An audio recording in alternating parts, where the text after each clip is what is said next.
Well, what's going on, guys? So my main goal was to focus on finishing as many tasks as possible before Thanksgiving. The plan was to have an improved demo ready so my family members and friends could play it when they arrived on Thanksgiving Day. Originally, I planned to finish 50 tasks before that time, but instead I surprised myself and ended up completing 110 tasks in total. Many of the improvements were based on previous feedback I received from friends, family, YouTube comments, and from some Discord members as well. So in this devlog, I'll be going over the main improvements I made to the game over the past month, and I'll leave timestamps below at the end of the video. I will go over some of the feedback I received from my family during Thanksgiving. So for November, in summary, the main improvements were as follows. Improved the UI for the main menu, created the autosave and quick save systems, as well as the UI for that, to have multiple save slots. I created a custom in-game cutscene system, added player reputation, fixed the mail system, added the player housing and sleep functionality, player stat tracker, achievements, notifications on achievements, hints, and quests, new character and NPC animations, and I fine-tuned the controller support. So I started the month off by reworking the main menu screen to show the new game and continue buttons. I rotated the text and sign buttons to make the UI look more 3D and part of the scenery. If continue is pressed, it will bring up the player's game slots along with a screenshot of the player taken and saved after they first created their character. Selecting one of the game slots will bring up the save slots UI, which I also reworked along with adding an autosave system and a quick save option. The autosave will automatically save every 5 in-game minutes for a maximum of 3 files, and the quick save can be used by the player at any point in the game. And then finally, the regular save will occur automatically when certain key progress events occur, such as sleeping or entering a building or completing quests, so you don't really have to worry too much about it. And the player can just also save and exit whenever they wish, whenever their play session is complete. If the player chooses a new game, it'll automatically trigger the opening cutscene, and once the cutscene ends, or if the player decides to skip it, they'll arrive in the middle of the village and the first in-game cutscene will play.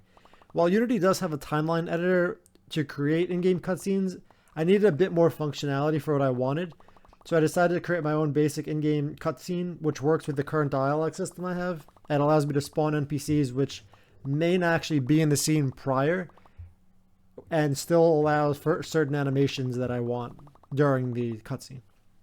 So immediately after the first in-game cutscene, the player can begin moving around and playing the game. Every object the player fixes and every quest the player completes will now reward reputation, and reputation will serve as one of the main progression elements in the game. Earning reputation will progress the main story forward, unlock new quests, and trigger special events.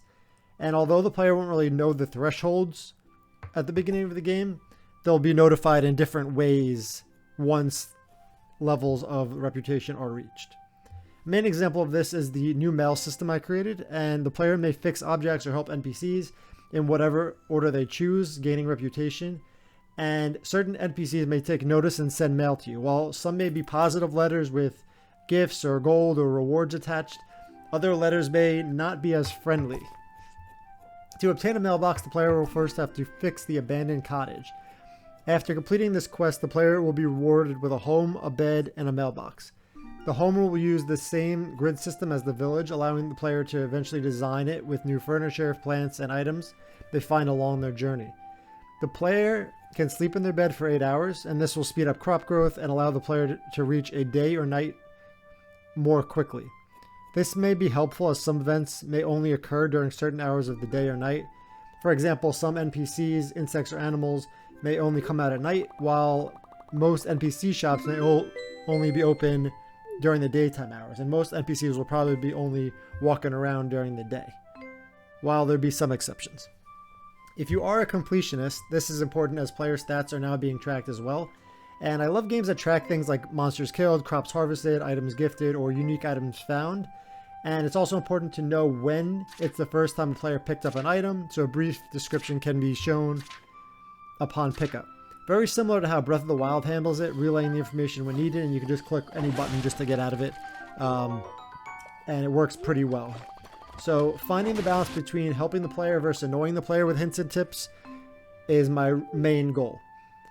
So I created this stat tracker manager to handle this type of player progress, and I'm now able to use this to track achievements and notify the player when something new might actually be of interest to them. So I started by creating a list of achievement categories for the demo. Some are like quest achievements, fixing achievements, reputation achievements, and gathering achievements. This was important for readability as the list can be sorted by completion and then sorted by category. Although you can't spend achievement points on anything, they will serve as event triggers, such as the reputation does, to help guide the players down their own preferred path. So for example, if the player completes higher level achievements for gathering stone, the game may suggest other ways to use that stone, whether it be another quest such as fixing a stone bridge or crafting stone structures based on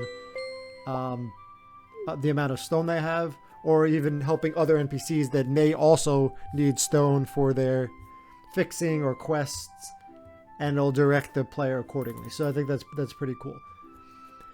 Now, when my family tested the game on Thanksgiving, the notification manager displayed relevant information at the correct time as I planned, and I thought it was completely like in the way. But so for example, the first quest rewards the player with a hammer, and a notification pops up saying, press the X button to learn more how to fix objects with a hammer, which is one of the main things at the beginning. However, funny enough, most didn't even see the notifications pop up, and I looked at everyone, and they're looking right at the screen, but they're looking more at the character, and I guess it was a little bit too far away. So they suggested maybe keeping the message up there a bit longer, or moving it to the right side of the screen after the middle so they see some movement and it catches their eye. While some suggested just have it pop up in the middle of the screen, similar to Breath of the Wild, and then just giving the player the option, like forcing them to press A or whatever just to get out of the hint menu. At least early in the game, so they're not completely confused as to where to go. And personally, I think this makes the most sense, especially at the beginning of the game, because they get their basic tools and learn the basic controls, and that's really what the demo is going to be, like introduce the player to the game as well as teach them the basic mechanics and controls that they could build on throughout the game. So I'm always worried about bothering the player, but I think it's really necessary, especially at the beginning, because majority of the testers, even people who played games, weren't completely sure. Most figured it out after a while, but I think it's important. So this was very helpful feedback, and by the end of November, 6 family members and friends had played the game for about 30 minutes each, giving me about 50 to 60 great suggestions over 3 hours of testing. Some suggestions included keeping notification messages up a bit longer and in the middle of the screen. And when developing, as I mentioned before, I thought it'd be annoying for most players, but the complete opposite happened and no one even noticed them. So my goal is to find a happy middle ground there.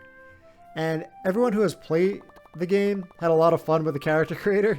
Some suggestions included fading out the non-selected sliders and buttons so it's clear what's being selected. And also the hairstyle button should show a preview of the image of the hairstyle rather than just numbers, because that was confusing. Suggestions included health bars for the destructible objects such as rocks, ore veins, and trees. Originally I had numbers, but it's when you're not comparing it to anything else, it's hard to know what that number really represents without a health bar. Unless you get another tool and you can compare it, but that's, it's confusion early on until that point. Auto-centering the camera after a certain number of seconds after the player manually rotated it up and down, because sometimes they forget to rotate it back to the camera, and that's just like a subconscious thing that games do that I need to add. Showing all possible elevator levels as soon as the elevator is fixed, while other suggestions were more visual, such as stars at night, shoes for the player, a bigger visual difference between unlit lampposts and lit lampposts, because it looks like after they finished it, it was still up and they thought it was a bug, but it's just, you fix the lamppost and then you have to light the lamppost with the firefly. So there's 2 steps for the broken lampposts, which got a little confusing. But in any case, I mean, it was a lot of fun seeing all the reactions of not only the players, but also everyone else watching them play. So for December, I will first organize all this feedback and then get to work setting my next deadline for Christmas Eve, December 24th. And then after a bit more testing, I'll post another update video in early January. Then, once I have the gameplay trailer ready for a bit more excitement, and I'll probably put it on Reddit and post it a few more places to get people interested, make my Steam page with the download link, and once I'm confident the game runs well, I'm going to try it not only on my computer, but on others as well. So there's multiple ways to test the frames per second and things like that.